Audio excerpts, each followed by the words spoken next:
I just want to give a shout out to the dickhead mother that I just saw in the basketball stadium who, when their son was having a major asthma attack and she ran over there like a fucking hero with the puffer in her hand and the spacer, and she's trying to puff it and spray it, and he wasn't breathing in, but he was trying to talk back to her, and she was just getting really angry at him because he wasn't breathing in because she had the lid on. Mom, that was you. I know.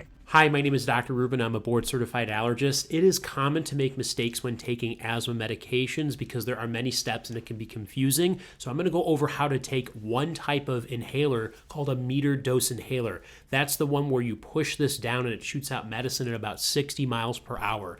And I don't care how old you are, I strongly recommend people to get a spacer in order to make sure that the medicine sits here for a second so it gets more of it into your lungs rather than hitting the back of your throat. And if you want to learn more about allergies, asthma, or immunology, hit that follow button. So when we use this medicine, yes, there is a cap that you remove and you shake it to help get the medicine to shoot out more effectively, connected to this tube, and then you're going to sit up straight, take a deep breath in, blow out all that air from your lungs to make sure that the medicine can get even deeper into your lungs, and then you will put this part over your mouth, click the button, and then take a deep breath in and hold it in for about 10 seconds. So it's going to look like this.